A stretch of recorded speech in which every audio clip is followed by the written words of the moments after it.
அன்பார்ந்த தோழர்களே, உயிரின் உயிரான விடுதலை சிறுத்தைகளே, அனைவருக்கும் வணக்கம். நான் நலமுடன் இருக்கிறேன் என்றாலும் மாநாட்டில் வந்த சில தோழர்கள் விபத்திலே சிக்கி ஒரு சிலர் மருத்துவமனையில் சிகிச்சை பெற்று வருகிறார்கள் என்பது கவலை அளிக்கிறது. சென்னையிலிருந்து மாநாட்டுக்கு வந்த தோழர்கள், மாவட்ட செயலாளர் முகிலன் அவருடைய தலைமையில் வந்த தோழர்கள் அச்சரப்பாக்கம் அருகே நடந்த விபத்தில் சிக்கியதில் 20 பேர் காயமடைந்து மேல்மருவத்தூர் மருத்துவமனையிலும் செங்கல்பட்டு மருத்துவமனையிலும் அனுமதிக்கப்பட்டு சிகிச்சை பெற்றார்கள். அவர்களில் பலர் இப்போது சென்னை ராஜீவ்காந்தி மருத்துவமனையில் அனுமதிக்கப்பட்டிருக்கிறார்கள். இன்றைக்கு நேரிலே அவர்களை சந்தித்து ஆறுதல் கூறினேன். அதேபோல அன்றைக்கு முதல் நாள் மாநாட்டு திடலுக்கு அப்பால் தொழுதூர் அருகே ஒரு விபத்திலே சிக்கியதில் கட்சியின் முன்னணி பொறுப்பாளர் குணசேகரன் காயமுற்று அவரும் மருத்துவமனையில் அனுமதிக்கப்பட்டிருக்கிறார். அவரையும் சந்தித்து இன்றைக்கு ஆறுதல் கூறினேன். நம்முடைய மாநாட்டுக்காக வண்டி ஓட்டி வந்த ஓட்டுநர் வந்தவாசியை சார்ந்த கிருபானந்தம் கட்சியை சாராதவர். அவர் அச்சிரப்பாக்கத்திலே நடந்த விபத்திலே படுகாயமுற்று மருத்துவமனையில் அனுமதிக்கப்பட்ட நிலையில் காலமாகிவிட்டார். மிகுந்த துயரமளிக்கிற ஒரு செய்தி. அதேபோல மாநாடு முடிந்த பிறகு உளுந்தூர்பேட்டை அருகே ஆர்ஆர் குப்பத்தை சார்ந்த தம்பி ஜெயராமன், அவர் விடுதலை சிறுத்தைகளின் பொறுப்பாளர், அவர் இருசக்கர வண்டியிலே சென்றபோது அவரும் விபத்திலே சிக்கி காலமாகிவிட்டார். 2 பேர் உயிரிழக்கும் நிலை, 20 பேர் படுகாயமுற்று சிகிச்சை பெறும் நிலை மிகுந்த கவலை அளிக்கிறது.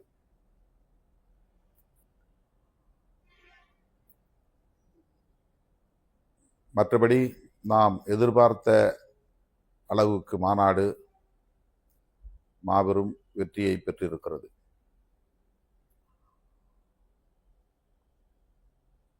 லட்சக்கணக்கில் சிறுத்தைகள் திரண்டு வந்து உரிய நேரத்தில் திடலுக்கு வந்து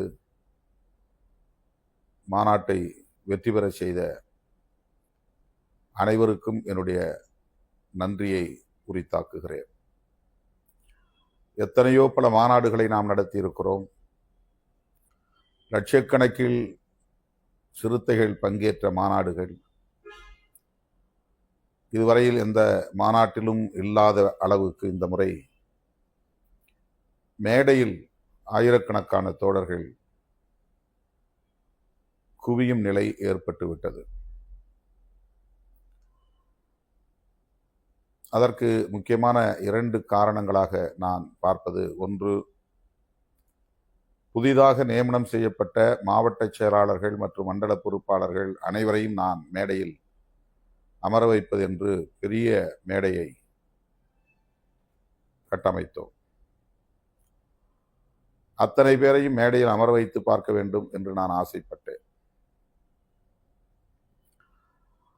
மேடை அமைப்பாளர் விஸ்வநாதன், தலைவர்கள் அமர்வதற்கு தனி மேடையும், மாவட்ட பொறுப்பாளர்கள் அமர்வதற்கு இருபக்கமும் தனித்தனி மேடைகளும் தான் முதலில் அமைத்தார்.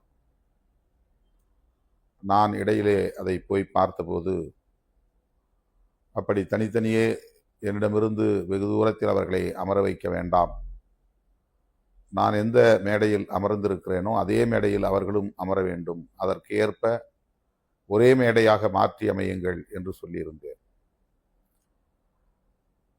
ஆக 3 மேடைகளாக இருந்ததை மாற்றி ஒரே மேடையாக 150 அடி நீளம், 80 அடி அகலம் என்கிற வகையில் மேடையை மாற்றி அமைத்தார்.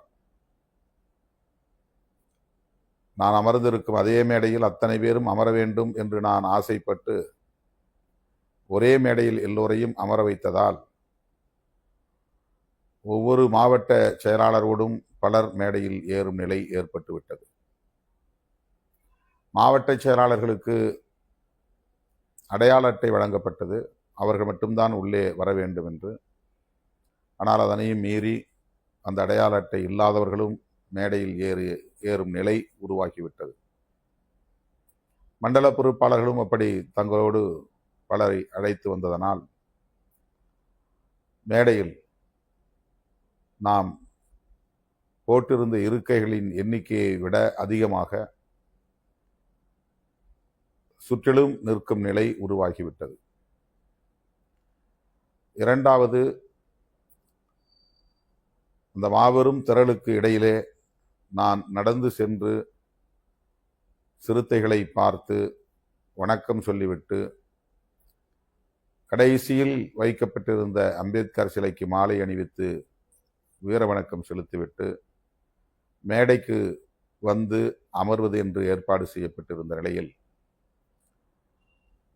அதற்கென்று ஒரு நேரம் 7 மணி என்று ஒதுக்கியிருந்த நிலையில் நான் வந்ததுமே நேரடியாக அந்த நடைபாதையில் தமிழ் தேசிய சுடரை ஏந்தி செல்ல வேண்டும் என்று தோழர்கள் கேட்டுக்கொண்டதற்கு இணங்க ஒதுக்கிய நேரத்திற்கு முன்னதாகவே செல்லும் நிலை உருவாகிவிட்டது. அப்போது எனக்கு பிறந்தநாள் வாழ்த்து சொல்ல வேண்டும் என்கிற ஆர்வத்தில் இருமருங்கிலும் நின்ற தோழர்கள் அந்த நடை மேடையில் பாய்ந்து ஏறினார்கள். நான் மேடைக்கு திரும்பிய பிறகு அந்த நடைமேடை முழுக்க தோழர்கள் ஏறும் நிலை உருவாகிவிட்டது. திட்டமிட்டவாறு 7 மணிக்கு மேல் நிகழ்ச்சியெல்லாம் முடித்த பிறகு அந்த நடைமேடையில் நடப்பது என்று செய்திருந்தால் ஒருவேளை மேடைக்கு தோழர்கள் வந்து குவியும் நிலையை தடுத்திருக்க முடியும் என்று நான் கருதுகிறேன். ஆனால் நமக்கு வானிலை ஆய்வாளர்கள் சொன்ன கருத்து, நாளேடுகளில் வந்த செய்தி, 5 மணிக்கு மேல் புயல் வீசலாம், மழை பெய்யலாம் என்கிற தகவல். சேலத்தில் நாம் நடத்திய கல்வி உரிமை மாநாட்டின் போது அப்படி மழை பெய்து லட்சக்கணக்கான தோழர்கள் சிதறி ஓடும் நிலை ஏற்பட்டது. என்னால் அந்த மாநாட்டில் பேச இயலாமற் போய்விட்டது. அதுபோன்ற ஒரு நிலை வந்துவிடக் கூடாது என்பதனால் நான் 5 மணிக்கெல்லாம் பேச்சை முடிக்க வேண்டும் என்று கருதியதனால் அந்த அவசரத்தை கையாள வேண்டி வந்தது. இல்லை என்றால் பொறுமையாக மேடையில் நிகழ்ச்சிகளை எல்லாம் முடித்த பிறகு நான் அந்த நடைமேடைக்கு வந்திருப்பேன். ஆக இந்த நடைமேடையை அமைத்ததும் ஒதுக்கியபடி, அதாவது திட்டமிட்டபடி அந்த நேரத்தில் நடைமேடைக்கு வருவதற்கு பதிலாக சற்று முன்னதாகவே வந்ததும் தொண்டர்கள் எனக்கு பிறந்த நாள் வாழ்த்து சொல்ல வேண்டும் என்கிற ஆர்வத்தில் மேடையை நோக்கி வரும் நிலை ஏற்பட்டதாக நான் கருதுகிறேன்.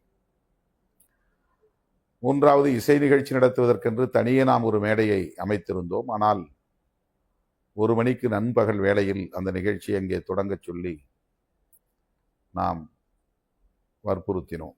அது தவறு. அங்கே தனியே ஒரு மேடை போட்டிருந்தாலும் கூட நிழல் கொட்டகையாக அது அமைக்கப்படவில்லை, மேற்கூரை அமைக்கப்படவில்லை. எனவே இசை நிகழ்ச்சியை நடத்திய தோழர்கள் இந்த மேடையிலேயே அமர்ந்து நிகழ்ச்சியை நடத்தும் நிலை உருவாகிவிட்டது. ஆக அவர்களோடு வந்தவர்கள் அந்த நிகழ்ச்சியை ஒட்டி மேடையை பெரும்பகுதியை ஆக்கிரமிக்கும் நிலை உருவாகிவிட்டது. இந்த காரணங்களால் இதுவரையில் நம்முடைய மேடைகளில் ஏற்படாத ஒரு நெரிசல் இந்த முறை ஏற்பட்டு விட்டது. இத்தனை மாநாடுகளையும் வெல்லக்கூடிய வகையில் பல மடங்கு சிறுத்தைகள் திரண்டிருந்தார்கள் என்பதும் முக்கியமான ஒரு காரணம். 5 மணிக்கு மேல் மழை வந்துவிடும் என்று நான் சொல்லி அத்தனை பேரும் 1 மணிக்குள்ளாக வந்து சேர வேண்டும் என்று கேட்டுக்கொண்டதன் அடிப்படையில் எல்லா மாவட்டங்களில் இருந்தும் சற்று முன்னதாகவே மாநாட்டு திடலுக்கு வந்து சேர்ந்தார்கள்.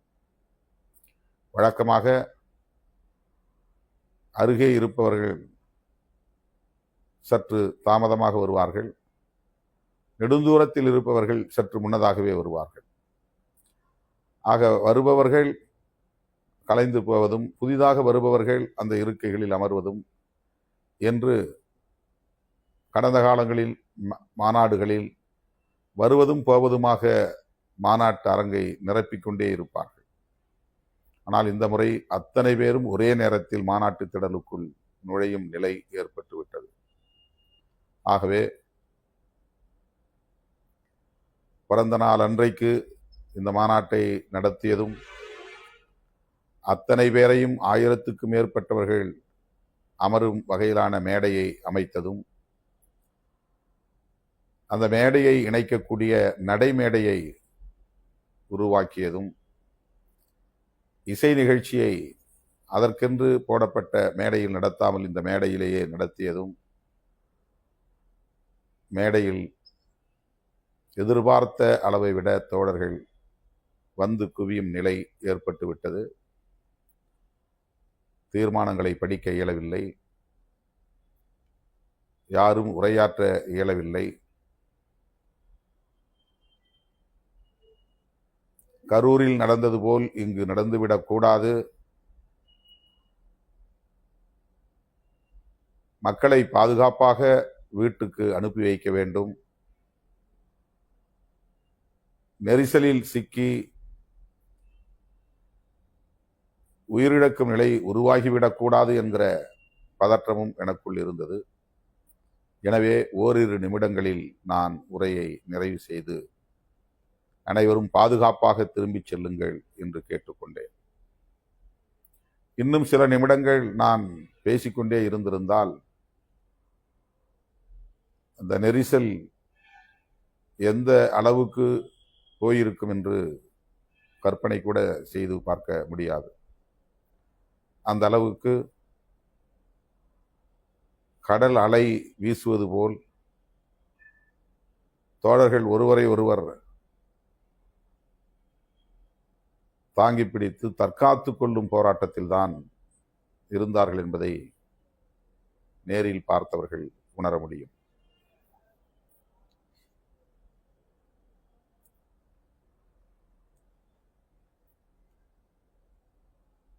இதுவரையில் நாம் நடத்திய இந்த மாநாட்டிலும் இல்லாத அளவுக்கு புதிய இளைஞர்கள் லட்சக்கணக்கிலே திரண்டிருந்தார்கள் என்பதும் இங்கே குறிப்பிட வேண்டிய ஒன்று.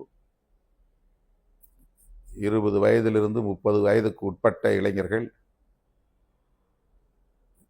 ஜென்சி என்று சொல்லப்படக்கூடிய அந்த இளைஞர்கள் வழக்கத்திற்கு மாறாக பெருமளவில் இந்த மாநாட்டுக்கு திரண்டு வந்திருந்தார்கள் என்பதும் ஒரு காரணம். அவர்கள் அத்தனை பேரும் என்னோடு அந்த நெரிசலிலும் கூட, மரண பயம் மேலோங்கி இருந்த நெரிசலிலும் கூட என்னோடு படம் எடுத்துக்கொள்ள வேண்டும் என்று அவர்கள் காட்டிய ஆர்வம் எனக்கு அச்சத்தை ஏற்படுத்தியது. பாதுகாப்பாக திரும்பி செல்லுங்கள் என்று ஒவ்வொருவரையும் நான் அந்த நெரிசலிலும் கேட்டுக்கொண்டேன். வயது முதிர்ந்தவர்கள், பெண்கள், சிறுவர்கள் என மாநாட்டுக்கு வந்தவர்கள் இந்த நெரிசலில் சிக்கிக்கொள்ளக்கூடாது, மாற்றுத்திறனாளிகள் இந்த நெரிசலில் சிக்கிக்கொள்ளக்கூடாது என்ற கவலை எனக்கு மேலோங்கியதால் 3 நிமிடங்களுக்குள்ளாக எனது உரையை நான் நிறைவு செய்துவிட்டேன். 125 தீர்மானங்கள். தமிழ் தேசியம் என்பது வெறும் மொழி உணர்வல்ல, இன உணர்வல்ல, அது ஒரு பேரினத்தின் நெடிய வரலாறு. அந்த தேசிய இனத்தின் தனித்துவத்தை பாதுகாக்க வேண்டிய பொறுப்பு தமிழ் தேசியம் என்கிற கோட்பாட்டில் இருந்துதான் வலிமை பெற முடியும்.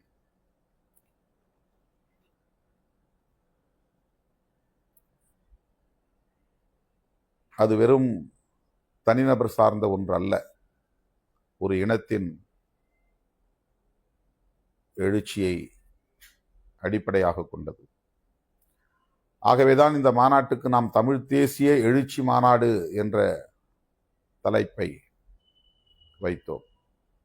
அதை போல இது எழுச்சி மிகுந்த மாநாடாக நடந்தது.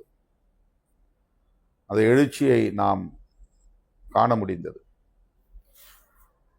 சாதி ஒழிப்பு, மதச்சார்பின்மை, மாநில சுயாட்சி, அகில இந்திய அளவில் தேசிய இனங்களின் ஐக்கியம் ஆகியவற்றை தமிழ் தேசியமாக வளர்த்தெடுக்க வேண்டும், வலிமையுறை செய்ய வேண்டும் என்கிற அடிப்படையில் தான் இந்த மாநாட்டை நாம் ஒருங்கிணைத்தோம். பிற மொழியின் மீதோ பிற இனத்தின் மீதோ வெறுப்பை உமிழ்வது அல்ல தமிழ் தேசியம். பிற மொழி பேசும் தேசிய இனங்களோடு ஐக்கியத்தை கட்டி எழுப்புவதன் மூலம், ஒற்றுமையை உருவாக்குவதன் மூலம் உண்மையான கூட்டாட்சி புதுதில்லியிலே அமைக்க முடியும், அப்படி அமைய வேண்டும் என்கிற அடிப்படையில் தான் தமிழ் தேசியம் வலுப்பெற வேண்டும் என்று விடுதலை சிறுத்தைகள் கட்சி விரும்புகிறது, நம்புகிறது. ஆகவே தமிழ் தேசிய இனத்திற்கு பிற தேசிய இனங்களை பகையாக நிறுத்தாமல், இந்தி பேசக்கூடிய மக்களையும் இந்தி தேசிய இனத்தையும் கூட அந்த இனத்தை சார்ந்த உழைக்கும் மக்களின் உறவை நல்லிணக்கமான உறவாக பேண வேண்டும் என்பதை தேசிய இனங்களின் ஐக்கியத்தில் நாம் முன்வைக்கிறோம். ஆகவே தமிழ் பேசும் தமிழ் தேசிய இனம், இந்தி பேசும் இந்தி தேசிய இனம் என்று இந்தியாவில் உள்ள அனைத்து தேசிய இனங்களும் தங்களுக்கான மாநில உரிமைகளை பாதுகாத்துக் கொள்வது, அத்துடன் தேசிய இனங்களின் ஐக்கியத்தை கட்டி எழுப்புவது, அதன் அடிப்படையில் அரசமைப்பு சட்டம் முன்மொழியக்கூடிய கூட்டாட்சி அரசு முறையை புதுதில்லியிலே நிறுவுவது என்பதுதான் தமிழ் தேசியத்தின், விடுதலை சிறுத்தைகள் முன்வைக்கும் தமிழ் தேசியத்தின் அடிப்படை என்பதை உணர்த்துவதற்காகத்தான் இந்த மாநாடு. பாரதிய ஜனதாவும் RSSம் மதவழி தேசியத்தை முன்வைக்கிற நிலையில் அதற்கு மாற்று இன்னொரு மதவழி தேசியம் இல்லை, அதற்கு மாற்று மொழிவழி தேசியம்தான். ஒரே நாடு ஒரே ஆட்சி என்கிற முறையில் மாநில அரசுகளே எதிர்காலத்தில் இருக்கக்கூடாது, மாநில கட்சிகள் இருக்கக்கூடாது, மாநிலம் சார்ந்த உணர்வுகள் வலிமை பெற்றுவிடக்கூடாது என்று சங் பரிவார்கள் திட்டம் போட்டு செயல்பட்டு வருகிறார்கள்.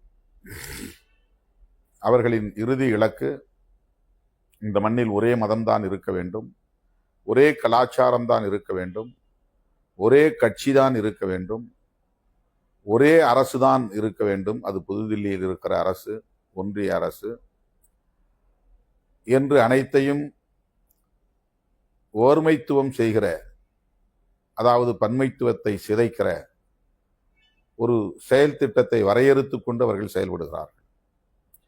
எனவே பாரதிய ஜனதா முன்வைக்கக்கூடிய RSS உள்ளிட்ட சங் பரிவார்கள் கட்டியமைக்க விரும்புகிற அந்த தேசியவாதத்தை எதிர்த்து மொழிவழி தேசியவாதத்தை உயர்த்தி பிடிக்க வேண்டும். அது ஒரு மாநிலம் மட்டுமே செய்தால் முடியாது. இந்தியா முழுவதும் உள்ள அனைத்து மாநிலங்களும் இந்த கருத்தில் ஒருங்கிணைய வேண்டும். தமிழ் தேசியம் என்பதைப் போல தெலுங்கு தேசியம், மலையாள தேசியம், கன்னட தேசியம், மராட்டிய தேசியம், இந்தி தேசியம் என்று இங்கே மாநில அல்லது மொழிவாரி தேசியம் வலுப்பெற வேண்டும். இந்த தேசிய இனங்களுக்கு இடையிலான ஐக்கியம், ஒன்றிய கூட்டாட்சியை உருவாக்க வேண்டும். ஒரு இனம் நாட்டை ஆளுவது அல்லது ஒரு மதம் நாட்டை ஆளுவது, ஒரு கட்சி நாட்டை ஆளுவது பாசிசத்தை மேலும் வலுப்பெறச் செய்துவிடும். எனவே தமிழ் தேசியம் என்பது நம்முடைய தாய்மொழி என்கிற அடிப்படையில் அதன் மீது பற்றுக்கொள்வது, அதன் அடிப்படையில் தமிழர்கள் என்ற உணர்வை பெறுவது மட்டுமல்ல, அதனை தாண்டி நமக்கான பாரம்பரியத்தை பாதுகாப்பது, தனித்தன்மையை பாதுகாப்பது, வரலாற்றை பாதுகாப்பது, கலாச்சாரத்தை பாதுகாப்பது, இதற்கெல்லாம் தேவை அதிகாரம். அதிகாரம் டெல்லியில் மட்டும் இருக்கக்கூடாது, சென்னையிலும் இருக்க வேண்டும், பெங்களூரிலும் இருக்க வேண்டும், ஹைதராபாத்திலும் இருக்க வேண்டும், திருவனந்தபுரத்திலும் இருக்க வேண்டும். அந்த அதிகாரம் கிடைக்க வேண்டுமானால் மாநில சுயாட்சி இங்கே வென்றெடுக்கப்பட வேண்டும். ஆகவேதான் விடுதலை சிறுத்தைகள் கட்சி மாநில அரசுகளுக்கு முழு அதிகாரத்தை வழங்கக்கூடிய வகையில் மாநில சுயாட்சியை மீண்டும் மீண்டும் வலியுறுத்துகிறது. ஏற்கனவே மாநில சுயாட்சி மாநாட்டை நாம் நடத்தி இருக்கிறோம். அதே போல தமிழர் இறையாண்மை மாநாட்டை நாம் நடத்தி இருக்கிறோம். தமிழீழ அங்கீகார மாநாட்டை நாம் நடத்தி இருக்கிறோம். இந்த மாநாடுகள் எல்லாம் சொல்லும் செய்தி, மொழிவழி தேசியம் மிகவும் இன்றியமையாத ஒரு தேவை என்பதாகும். ஆகவே நாம் பேசுகிற தமிழ் தேசியம் நம்மோடு இணக்கமாக இருக்க வேண்டிய பிறமொழி தேசிய இனங்களை பகைத்துக் கொள்வதற்காக அல்ல, அவர்கள் மீது வெறுப்பை உமிழ்வதற்காக அல்ல, அவர்களை இந்த அரசியலுக்கு உட்படுத்தி அவர்களையும் மொழிவழி தேசியவாத சக்திகளாக வளர்த்தெடுத்து அதன் அடிப்படையில் எதிர்காலத்தில் தேசிய இனங்களின் ஐக்கியத்தை கட்டி எழுப்புவது என்பதாகத்தான் இருக்க வேண்டும். அந்த அடிப்படையில் நாம் உருவாக்கிய களம்தான் தமிழ் தேசிய எழுச்சி மாநாடு என்கிற களமாகும். இந்த செய்திகளை நான் விரிவாக பேச வேண்டும் என்ற வேட்கையோடு மாநாட்டு திடலுக்கு வந்தேன். ஆனால் மேடை நம்முடைய எதிர்பார்ப்பை மீறி ஆயிரக்கணக்கான தோழர்கள் குவியும் நிலை ஏற்பட்டு மாநாட்டை தொடர்ந்து நடத்த இயலாமற் போய்விட்டது என்பது கவலை அளிக்கிறது. என்றாலும் கூட நம்முடைய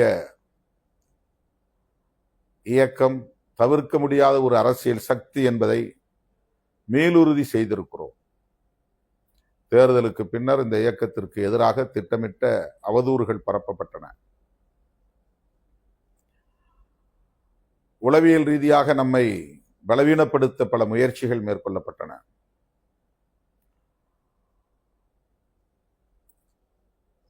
திரு விஜய் அவர்களின் வரவுக்கு பிறகு பல கட்சிகள் தங்களுடைய சொந்த வாக்கு வங்கியை, காலம் காலமாக நிலையான வாக்கு வங்கியை பெற்றிருந்த நிலையில் அதனையே இழக்கும் நிலை ஏற்பட்டிருக்கிறது. விடுதலை சிறுத்தைகளை பொறுத்தவரையில் போட்டியிட்ட இடங்களின் எண்ணிக்கையில் நாம் கூடுதலாக வெற்றி பெற இயலவில்லை என்றாலும் கூட நம்முடைய சக்தி என்பது அப்படியே நிலைத்திருக்கிறது, அதைவிட கூடுதலாக வலிமை பெற்றிருக்கிறது என்பதுதான் நாம் உணர்ந்து கொள்ள வேண்டிய அரசியல் உண்மை. இது பலருக்கு கசப்பாக இருக்கலாம், ஆனால் அதுதான் உண்மை. அதை உணர்த்திய மாநாடுதான் இந்த மாநாடு. அந்த வகையிலே இந்த மாநாட்டை வெற்றி பெறச் செய்த என் உயிரின் உயிரான விடுதலை சிறுத்தைகள் அனைவருக்கும் நான் நன்றி சொல்ல கடமைப்பட்டிருக்கிறேன். மற்றபடி எதிர்மறையான எந்த விமர்சனங்களையும் யாரும் பொருட்படுத்த வேண்டாம். அதற்கு விளக்கம் சொல்லுகிறோம் என்கிற பெயரில் எந்த எதிர்வினையும் ஆற்ற வேண்டாம். அப்படி விமர்சிக்கிறவர்கள் எப்போதும் நம்மை விமர்சித்துக் கொண்டே இருப்பவர்கள்தான். அதை நாம் கடந்து செல்ல வேண்டும் என்று கேட்டுக்கொள்கிறேன். இயற்கை எப்போதும் நம்மோடு இருக்கும், நமக்கு ஒத்துழைக்கும் என்று நான் அடிக்கடி சொல்லுவேன். இந்த மாநாட்டிலும் நமக்கு இயற்கை ஒத்துழைத்தது. ஆனாலும் முன்னெச்சரிக்கையாக நாம் சற்று நேரத்தே இந்த நிகழ்ச்சியை தொடங்கி நேரத்தே முடிக்க வேண்டும் என்று எண்ணினோம். அவ்வளவுதான். 6 மணிக்கு தொடங்கி 10 மணிக்கு முடிக்கலாம் என்று நாம் திட்டமிட்டிருந்தோம். ஒருவேளை பெருந்திரள், கட்டுக்கடங்காத திரள், ஜென்சி தலைமுறையினர் பங்கேற்ற மாபெரும் திரள் அந்த இரவு வேளையில் வந்து குவிந்து அவர்கள் வெளியேற முடியாமல் போனால் அதனால் நெரிசல் ஏற்பட்டு சிக்கல் எழுந்தால் என்கிற கவலையும் இருந்தது. எனவேதான் மழைக்காக மட்டுமில்லை, இரவு வேளையில் நீண்ட நேரம் கூட்டத்தை நாம் ஒரு இடத்திலே முடக்கி போடக்கூடாது, அவர்களை நேரத்தே முடித்து வீட்டுக்கு அனுப்ப வேண்டும் என்கிற ஒரு நோக்கமும் எனக்குள்ளே இருந்தது. அந்த திடலுக்கு வந்தவர்கள் 50% பேர் தான். அதை போல 50% மேலானவர்கள் உளுந்தூர்பேட்டைக்கே நெருங்க முடியவில்லை என்பதுதான் விசாரணையில் தெரிய வருகிறது. காவல்துறையினர் உளுந்தூர்பேட்டைக்குள் நுழைகிற பகுதிகளில் நாலாபுரத்திலிருந்தும், தென் மாவட்டங்களில் இருந்து வருகிற தோழர்கள், மேற்கு மாவட்டங்களில் இருந்து வருகிற தோழர்கள், டெல்டா மாவட்டங்களில் இருந்து வருகிற தோழர்கள், சென்னையிலிருந்து வருகிற தோழர்கள், அவ்வளவு பேரும் மாநாட்டு திடலுக்கு வந்து சேர முடியவில்லை. ஆங்காங்கே காவல்துறையினர் தடுத்து நிறுத்திவிட்டார்கள். 10 கிலோமீட்டர் 20 கிலோமீட்டர் தூரம் வரையில் வண்டிகள் ஆங்காங்கே தேங்கி நின்றன. அந்த வண்டிகளில் இருந்தவர்கள் ஆங்காங்கே சாலைகளில் இறங்கி நிற்க முடிந்ததை தவிர அவர்களால் நடந்து மாநாட்டு திடலுக்கு வர இயலவில்லை. அவர்கள் வர விரும்பியிருந்தாலும் கூட அவர்கள் வந்து சேருவதற்குள் மாநாட்டை நாம் முடித்து விட்டோம். எனவே இது வரலாறு காணாத எழுச்சி மிகுந்த ஒரு மாநாடு. பெரிய அளவில் எந்த உயிர் சேதமும் ஏற்படவில்லை.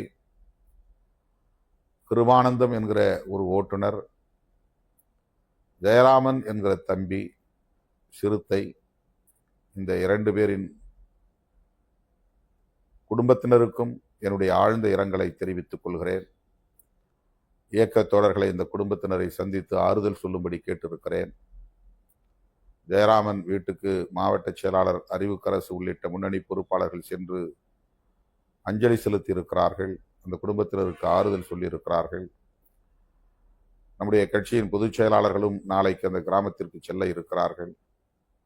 அதேபோல வந்தவாசியை சார்ந்த விடுதலை சிறுத்தைகள், நமக்காக வண்டி ஓட்ட வந்த ஒரு ஓட்டுநர் விபத்திலே சிக்கி உயிரிழந்த நிலையில் அவருடைய குடும்பத்தினரை சந்தித்து ஆறுதல் சொல்லும்படி கேட்டிருக்கிறேன்.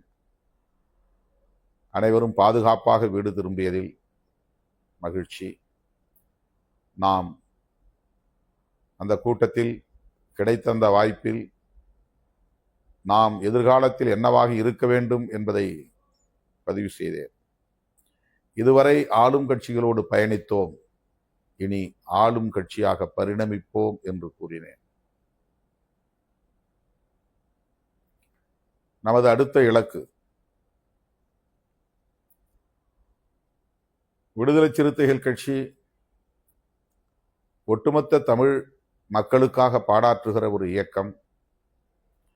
ஈழத் தமிழர்களுக்காக கடந்த 30 ஆண்டுகளுக்கு மேலாக போராடி வருகிற இயக்கம். அண்ணன் மேதகு பிரபாகரன் அவர்களின் வாழ்த்துக்களை பெற்ற ஒரு பேரியக்கம். இந்த மாநாட்டு திடலில் அண்ணன் பிரபாகரன் அவர்களின் வெட்டுருவத்தை நாம் பிரமாண்டமான முறையில் நிறுவியிருந்தோம். தோழர் தமிழரசன் அவர்களின் இந்த மாநாட்டு திடலில் நாம் நினைவு கூர்ந்து அவருக்கு வீர வணக்கம் செலுத்தவும் எண்ணியிருந்தோம். தமிழீழ விடுதலைக்காக ஒரு மாபெரும் சகாப்தத்தை படைத்த அண்ணன் மேதகு பிரபாகரன் அவர்களை நெஞ்சிலே சுமந்து தமிழ் தேசிய அரசியலை நாம் முன்னெடுக்கும் அதே வேளையில் தமிழ்நாட்டில் தமிழ் தேசியம் முகிழ வேண்டும் என்கிற வகையில் தன் உயிரை ஈகம் செய்தவர் தோழர் தமிழரசன். ஆயிரக்கணக்கான பிள்ளைகளுக்கு நான் தமிழரசன் என்று பெயர் சூட்டியது அவருடைய நினைவாகத்தான். பானைக்கு வாக்களிக்க கூடாது என்று தலித் மக்கள் மீது தாக்குதல் நடத்திய பிற்போக்குவாதிகள் இன்னும் இருக்கத்தான் செய்கிறார்கள். அப்படிப்பட்ட நிலையில் அந்த மண்ணில் தோன்றிய ஒரு புரட்சியாளர் தான் தோழர் தமிழரசன். அவர் எடுத்த நிலைப்பாடும் அவர் கையாண்ட வழிமுறையும் ஏற்புடையதாக இல்லாமல் இருக்கலாம். ஆனால் தமிழ் தேசியம் என்கிற கருத்தியலுக்கு தன்னை ஒப்படைத்துக் கொண்டவர். ஆக அவரையும் நினைந்து அவரை பற்றி மேடையில் உரையாற்ற வேண்டும் என்கிற வேட்கையோடு நான் வந்திருந்தேன். மேதகு பிரபாகரன் அவர்களுடைய தமிழீழ விடுதலை தமிழ் தேசியத்திற்கு எவ்வளவு பெரிய ஒரு வலிமையை உருவாக்கி இருக்கிறது என்பதை நாம் அறிவோம். தமிழீழத்தை வென்றெடுக்க முடியவில்லை என்றாலும் கூட தமிழ் தேசிய அரசியலுக்கு அது பெரும் வலிமையை கூட்டியிருக்கிறது. இந்த மாநாட்டில் நாம் 125 தீர்மானங்களை நிறைவேற்ற முன்மொழிந்தோம். ஒவ்வொன்றாக படிப்பதற்கு 20 பேரை தேர்வு செய்திருந்தோம். ஆனால் அவ்வாறு படிக்க இயலவில்லை. அதிலே சில தீர்மானங்களை மட்டும் நான் படித்தேன். அதிலே ஒன்று தமிழ் ஈழம்தான் ஈழச் சிக்கலுக்கான ஒரே தீர்வு என்பதையும் பொதுஜன வாக்கெடுப்பை நடத்த சர்வதேச சமூகம் ஒத்துழைக்க வேண்டும் என்பதையும் குறிப்பிட்டிருந்தோம்.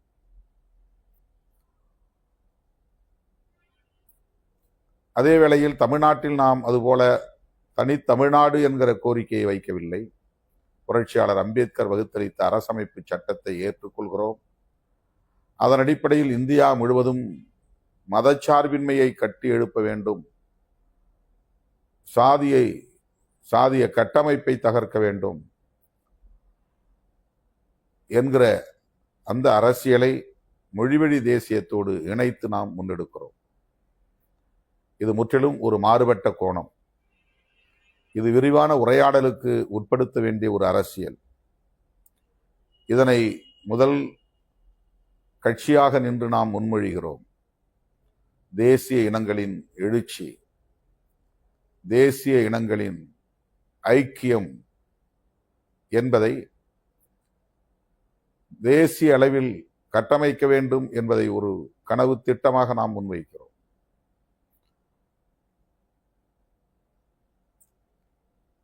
இன்றைக்கு தமிழ்நாட்டில் இருப்பதைப் போல பிற மாநிலங்களிலும் கூட மொழி உணர்வு மேலோங்கி இருக்கிறது. மாநில உரிமைகள் குறித்த விழிப்புணர்வு மேலோங்கி இருக்கிறது.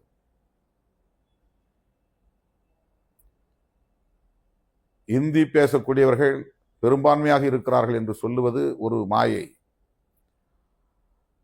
வட இந்திய மாநிலங்களில் மைதிலி, போஜ்புரி, கடுவாலி இப்படி பல மொழிகள் இருக்கின்றன. அந்த மொழிகளையெல்லாம் அழித்துவிட்டு அவர்கள் அத்தனை பேரையும் இந்தி வாலாக்களாக மாற்றிக் கொண்டிருக்கிறது சங் பரிவார் அமைப்புகள். அவர்களையெல்லாம் இந்தியை தாய்மொழியாக கொண்டவர்கள் என்று இவர்கள் கட்டாயப்படுத்தி இணைக்கிறார்கள். அவர்களுக்கு இந்தி பேச தெரியும், ஆனால் அவர்களுடைய தாய்மொழி வேறு. மைதிலி என்பது இந்தியோடு கூடிய ஒரு மொழி அல்ல. இந்தி வேறு, மைதிலி என்கிற மொழி வேறு, போஜ்புரி என்பது வேறு, கடுவாலி என்பது வேறு. ராஜஸ்தானி என்பது ஒரு தனி மொழி, பீகாரி என்பது தனி மொழி. ஆனால் இவை அனைத்தையும் அவர்கள் இந்தி என்று சொல்லி இவை எல்லாம் இந்தி பேசும் மாநிலங்கள் என்று கணக்கு காட்டி அந்த மாநிலங்களை எப்படி தம்பயப்படுத்திக் கொண்டார்களோ, அந்த மொழிகளை எப்படி மெல்ல மெல்ல அழித்து வருகிறார்களோ, அதை போல இந்தியாவில் உள்ள எல்லா மொழிகளையும் காலப்போக்கில் அடையாளம் இல்லாமல் சிதைப்பதுதான் அவர்களின் நோக்கம். ஒரே மொழியை பேசும் மக்களாக இந்தியா முழுவதும் எல்லோரையும் மாற்ற வேண்டும் என்பதுதான். ஆக தமிழுக்கென்று இருக்கிற பாரம்பரியத்தை அழிக்க வேண்டும் என்று அவர்கள் வெளிப்படையாக சொல்லாமல் எல்லோரும் இந்தியை கற்றுக்கொள்ளுங்கள் என்று சொல்லுவதன் மூலம் 50 ஆண்டுகளுக்கு பிறகு அல்லது 100 ஆண்டுகளுக்கு பிறகு தமிழ்நாட்டில் இந்தி பேசக்கூடியவர்களே பெரும்பான்மையாக இருப்பார்கள் என்கிற நிலையை உருவாக்குவதுதான் அவர்களின் நோக்கம். இதனை தடுக்க வேண்டும். அவரவர் மொழிக்குள்ள தனித்தன்மையை பாதுகாக்க வேண்டும். அவரவர் மொழி சார்ந்த வரலாற்றை பாதுகாக்க வேண்டும். அந்தந்த தேசிய இனங்களின் கலாச்சாரத்தை பாதுகாக்க வேண்டும். அந்த பொறுப்புணர்வோடு தேசிய இனங்களின் ஐக்கியத்தை கட்டி எழுப்ப வேண்டும். பெரியாரை கன்னடர் என்று சொல்லுவதும் அவர் தமிழர் அல்ல என்று சொல்லுவதும் எங்கே போய் முடிகிறது? அம்பேத்கரும் தமிழர் அல்ல, அவர் நமக்கு தேவையில்லை என்கிற அரசியலுக்கு கொண்டு போய் சேர்க்கிறது. அது மொழி தூய்மைவாதம், இன தூய்மைவாதம் என்கிற பாசிசத்தை நோக்கி நகர்கிறது. இந்த தூய்மைவாதம் பாசிசத்திற்கு இடம் கொடுக்கும் என்பதை நாம் சுட்டிக்காட்டுகிறோம். தனித்தன்மையை பாதுகாப்பது என்பது வேறு, தூய்மைவாதத்தை உயர்த்தி பிடிப்பது என்பது வேறு. நம்முடைய பாரம்பரியத்தை, வரலாற்றை பாதுகாக்க வேண்டும் என்பது வேறு, அதற்காக பிற மொழியை, பிற இனத்தை வெறுப்பது என்பது வேறு. சங் பரிவார்கள் இந்துக்களாக இரு என்று சொல்லுவது பிரச்சனை இல்லை. ஆனால் முஸ்லிம்களுக்கு எதிரான வெறுப்பையும் கிறிஸ்தவர்களுக்கு எதிரான வெறுப்பையும் விதைப்பதுதான் ஆபத்து என்று நாம் சொல்லுகிறோம். இந்துக்களாக மக்கள் இயல்பாக உணர்கிறார்கள், அது மதிக்கப்பட வேண்டும். அதனால்தான் நான் பேசும்போது சொல்லுவேன், இந்து இசம் என்பது வேறு, இந்துத்துவா என்பது வேறு என்று சொல்லுவேன். RSSும் பிஜேபியும் முன்வைக்கிற கோட்பாடு இந்துத்துவா, அது வெறுப்பு அரசியலை அடிப்படையாக கொண்டது. இஸ்லாமியர்களையும் கிறிஸ்தவர்களையும் பகையாக நிறுத்துவது, பாபர் மசூதியைப் போல மசூதிகளை எல்லாம் இடிக்க வேண்டும் என்று சொல்லுவது, இந்தியாவின் பெயரை மாற்ற விரும்புவது, ஒரே மதம் ஒரே கலாச்சாரம் என்கிற கோட்பாட்டை நிலைநாட்ட துடிப்பது, இதுவெல்லாம் இந்து இசத்தில் வராது, ஆன்மீக நம்பிக்கையில் வராது, இந்து கலாச்சாரத்தில் வராது. அது மக்கள் உணர்வு, அது வேறு. இது ஒரு கட்சியின் செயல் திட்டம், இது வேறு. ஆகவே மதத்தின் அடிப்படையில் வெறுப்பை உமிழ்வது எப்படி தப்போ தவறோ, அதை போல் மொழியின் அடிப்படையிலும் வெறுப்பை உமிழ்வது கூடாது, அது பாசிசத்தை நோக்கி செல்லும் என்கிற அரசியலை விடுதலை சிறுத்தைகள் கட்சி தமிழ் தேசிய அரசியலின் ஒரு அங்கமாக முன்வைக்கிறது. ஆகவே தமிழ் தேசியத்தின் அடிப்படை கூறுகளாக சாதி ஒழிப்பையும், மதச்சார்பின்மையையும், மாநில சுயாட்சியையும், தேசிய இனங்களின் ஐக்கியத்தையும் முன்வைக்கிறது. இதனை சொல்லும் ஒரு மகத்தான களம்தான் நாம் உருவாக்கிய தமிழ் தேசிய எழுச்சி மாநாட்டு களம். இந்த செய்திகளை சொல்லுவதற்காக தமிழ்நாடு முழுவதும் மாநாட்டு தீர்மானங்களை விளக்கி பொதுக்கூட்டங்களை நடத்துவது என்று நாம் முடிவெடுத்திருக்கிறோம். மண்டல வாரியாக நடக்கிற கூட்டங்களில் மேற்கு மாவட்டம், தெற்கு மாவட்டம், டெல்டா மாவட்டம், வட மாவட்டம், தென் மாவட்டம் என்று ஆங்காங்கே மண்டல வாரியாக ஒருங்கிணைக்கிற கூட்டங்களில் நான் பங்கேற்று உரையாற்ற எண்ணியிருக்கிறேன். தேதி பின்னர் அறிவிக்கப்படும். எல்லா மாவட்டங்களிலும், தொகுதி மாவட்டங்களில் இந்த மாநாட்டு தீர்மானங்களை விளக்கி தோழமை சக்திகளாக இருக்கிற நம்முடைய நட்புறவு சக்திகளை, கூட்டணி கட்சி தலைவர்களை அழைத்து மாநாட்டு தீர்மான விளக்க பொதுக்கூட்டங்களை, அரங்க கூட்டங்களை ஆங்காங்கே தோழர்கள் ஒருங்கிணைக்க வேண்டும் என்று கேட்டுக்கொள்கிறேன். கடைசியாக ஒரு வேண்டுகோள். மாநாட்டுக்கென்று நீங்கள் அளிக்க வேண்டிய நிதியை தலைமைக்கு வந்து ஒப்படைக்க வேண்டும். பெருமளவில் பாக்கி நிற்கிறது. அதை நாம் ஈடு செய்வதற்கு வேறு வழி இல்லை. பல மாவட்ட செயலாளர்கள், மாநில பொறுப்பாளர்கள் மாநாட்டுக்கு நிதியாக வழங்கியதை முன் பணமாக கொடுத்து இந்த வேலைகளை எல்லாம் நாம் செய்து முடித்திருக்கிறோம். ஆகவே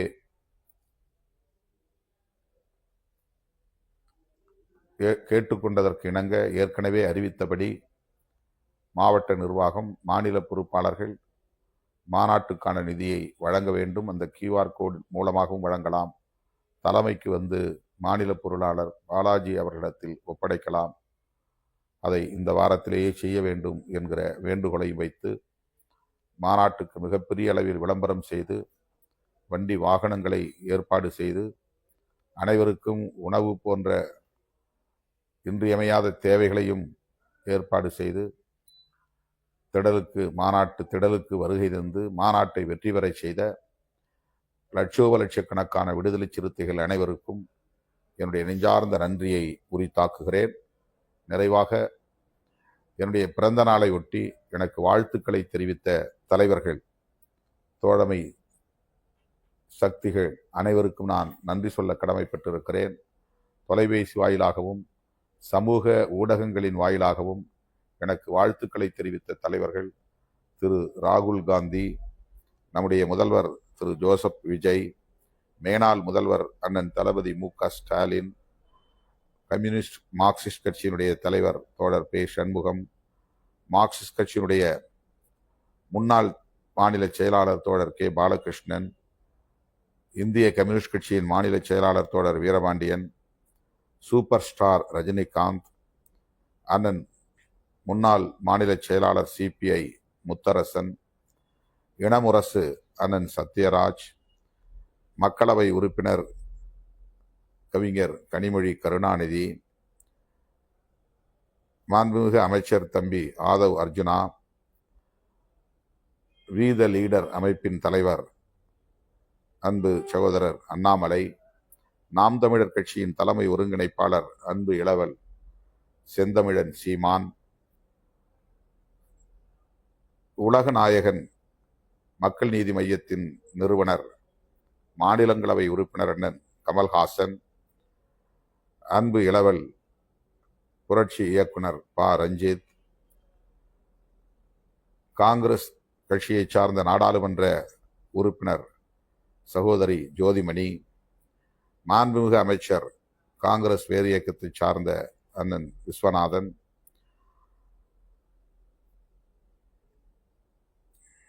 ஜெயலலிதா அம்மையார் அவர்களின் பேரன்புக்குரிய தலைவர், என் மீது எப்போதும் பாசம் பொழியும் அம்மா வி.கே. சசிகலா, மாண்புமிகு அமைச்சர் அருண்ராஜ், முன்னாள் சட்டமன்ற உறுப்பினர் பாமக இரா அருள், இயக்குனர் சீனு ராமசாமி, சட்டமன்ற உறுப்பினர் பாட்டாளி மக்கள் கட்சியை சார்ந்த திருமதி சௌமியா அன்புமணி, தம்பி ஜோஸ் சார்ல்ஸ் மார்டின்,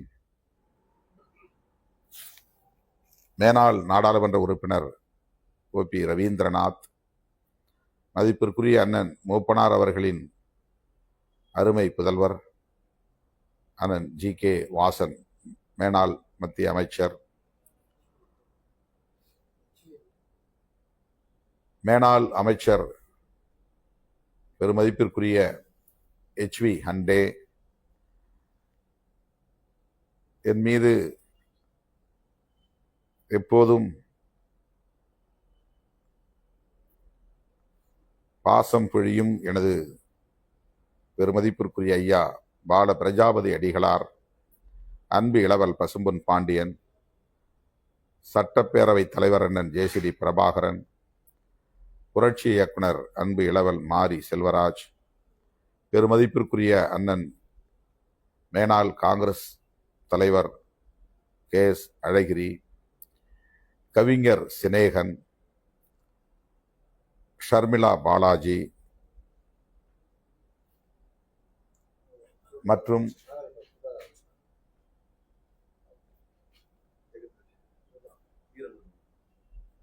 திராவிடர் கழகத்தின் தலைவர், தமிழர் தலைவர் ஐயா ஆசிரியர் வீரமணி, அண்ணன் MRK பன்னீர்செல்வம், அண்ணன் சேகர் பாபு, காங்கிரஸ் தமிழ்நாடு தலைவர் மதிப்பிற்குரிய நாடாளுமன்ற உறுப்பினர் அன்பு இளவல் மாணிக் தாகூர்,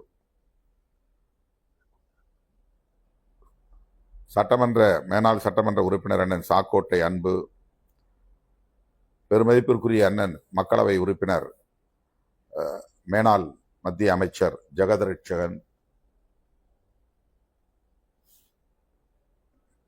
நடிகர் தாடி பாலாஜி, டாக்டர் ஆனந்த், அண்ணன் AC சண்முகம்,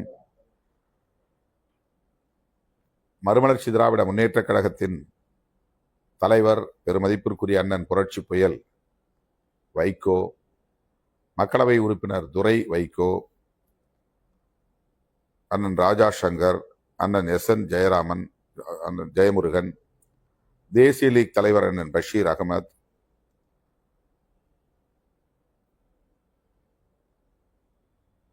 திரு சரவணன், தொழிலதிபர் ராஜன், அமைச்சர் சுற்றுலாத்துறை அமைச்சர் ராஜேஷ்குமார்,